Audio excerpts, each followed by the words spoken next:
rundown, the full breakdown of the Yorkshire golf courses for this edition of Extra Time. We can do that. I can break down the pubs. Yeah, what you can remember of them. The 19th holes. The weather was good. Was spectacular. The weather was good. I can in see. England, as you know. Yeah. Well, as you well know as well. Having lived there for many a year, it was actually pleasant. The end of May can be dicey. Tricky. Yeah, especially up there in Yorkshire. Every time of the year can be a bit dicey in Yeah. England. Not just the end of May. All right. Good to have you back, sir. You may have read or seen a little bit about the Sergio Ramos, Mo Salah tangle. Is it still going? Yeah? Have you signed the petition, more importantly? Well, Jason wants to know, why did 500,000 people sign a petition to punish Ramos? There's 500,000 people with nothing better to do in their life. There's 500,000 people who need to get up in the morning and look themselves in the mirror and say, have I got nothing better to do in my life than sign a petition over a challenge on a football field? It is a little bizarre, I've got to say. More than a little bizarre. Well, who starts the petition? Who wakes up in the morning and says, I'm going to have to put a petition together. Right. And I'm going to have to take it to UEFA and He needs to FIFA. be punished. And people mustn't make challenges anymore. Somebody's woke up and thought that. And then 499,999 other people, Sign that. people, idiots, have signed it. Yeah. And you honestly got nothing better to do. Yeah. Oh, goodness gracious me. Apparently not. I don't know It'll be if 600,000 tomorrow. it will. Signing a petition to get me off this show next. Oh, How many of that get a few, wouldn't it? where do I sign? Sure, probably, yeah, I was gonna say- 500,000. Yeah, Yeah, a lot of my Dan colleagues. Thomas is leading the petition right now. Given the age of one Sergio Ramos and Cristiano Ronaldo and a few others maybe you could throw in there, the over 30 brigade, are we witnessing the end of an era for Real Madrid? Says Stefan. And Shaggy, you can chip in I on believe that it. Craig likes end of an era. Well, we had this. Do you like I won't go into in detail, but I did have an argument with several of my colleagues about the end of an era at Barcelona at the start of the season, Yeah. when they tried to pummel me that it was the end of an era, and I was like, hold on, just slow down a minute. It's not always just black and white. Right. You know what I mean? There are some middle ground here. Yeah. And lo and behold, they had quite a successful season. So I don't think so. No. No, well, not for Real A Madrid. lot of but- people have jumped to that because there's No, a but, lot of I mean, over 30s now. Yeah, and understandably, all players come to an end at some point or the other. Even players like Cristiano Ronaldo and Sergio Ramos. I think the thing with Real Madrid is they certainly have enough young talent coming through, heavily linked with Neymar. If they can do that, yes, they come to an era in one sense, but it's a pretty smooth transition into the next. Not surprisingly, Real Madrid dominating the questions. Honey is going to get on the act with Zinedine Zidane gone now. Does that mean that Gareth Bale stays at Madrid? Benzema finally is sold this summer. Is that how it's all I think as a player, I think certainly as a player when you're at loggerheads, and maybe that's the wrong terminology, but when you're certainly not the favourite of the manager, as Gareth Bale wasn't under Zidane in the end, and in your mind you're thinking I might need to go to pastures new. When that changes, you do take a back step, unless of course he's had enough of living in Madrid and he wants to say return to England or go to Germany, which has been reported with Bayern Munich. I would find that surprising about leaving the Madrid lifestyle and the weather and playing at the Bernabeu. I think it is purely a management issue.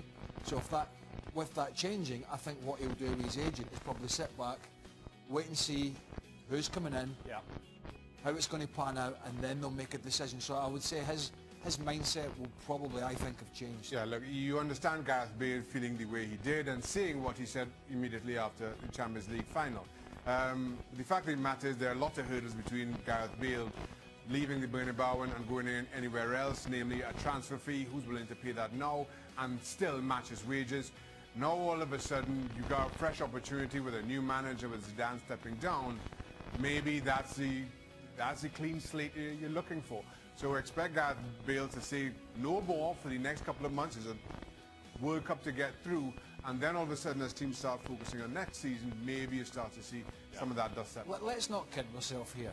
If he thinks he's going to play and he's at Real Madrid, and he's living in Madrid, and he's happy with all that when you throw it in. Do you really think he wants to come back and play in England? Not many better places even to at, be. even at somewhere like Man United or Man City or Chelsea or like whatever. Madrid to that, if he's happy, no chance. Did you guys both play against Steven Gerrard and Frank Lampard at the start? Oh, actually, well, yeah, when No, I never. No Gerrard for you. Not that I I did. recall. Frank was a young boy at West Ham when I played against him, and Stephen was a young boy coming through at Liverpool. Yeah, very young. How do you think they both? So they both, bizarrely enough, have turned down full-time TV punditry, which they've been doing a bit of this year, and have thrown their hand in the club management. How are they going to do? Lampard's going to Derby in the Euro team, and Steven Gerrard. Well, they would pop up in the punditry now and again. I mean, they weren't exactly on every week. Right. Frank in particular spoke well, in my opinion. He's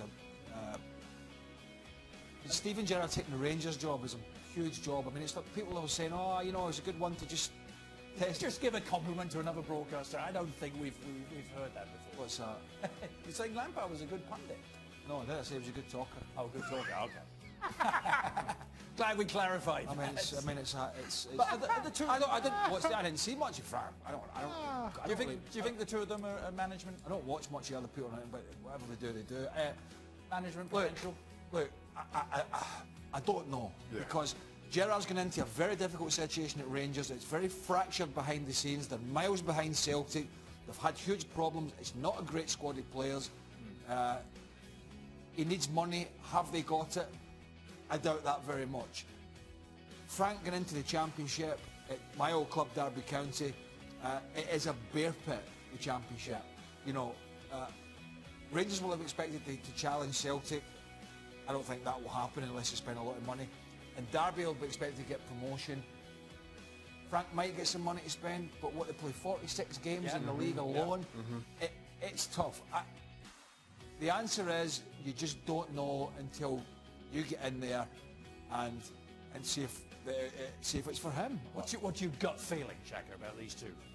I'm like, right, I can't make a decision. It's such an inexact science. You've got great players who make great managers. Zidane, who also in the headlines, Pep Guardiola. You've got players or managers who never played the game. Yeah. Say Alex Ferguson, Jose Mourinho. Whoa, let me stop. He did play. Not to that level is what I'm saying. Not to the level that we're talking about here. And in terms of management. And you have everything in between. And plenty of great players have not made. And have failed. A number of great managers have failed. Well, I played under Ruud and played under played under Ruud Gullit, and the big man struggled in that department. All the clubs he's been at, and he came over here. He struggled over here in the US. He struggled at Newcastle. He had some success at Chelsea, but he struggled with the management of players. I don't know. I don't know how both these will handle. Looking at the personalities from the outside, it would seem Lampard would be more, I think, have a better chance of dealing with players than Steven Gerrard. That's only looking from the outside at kind of how their personalities are. I think Frank's a bit more easygoing, probably tough as all boots behind it all. But it's about how they're going to deal with players. Two things: money and dealing with players. You need the money to be successful, and you need to be able to deal with the players, and they need to be able to respect you, because it doesn't matter if you've got 95 England caps and a Champions League and a league title. The players will figure you out, no matter what level you're at, if you try to pull the wool over their eyes. It's going to be fascinating watching them begin their managerial career. What is even more fascinating than that, Craig, is when you get to make your World Cup I thought he was going to be manager. The World Cup predictor is over there.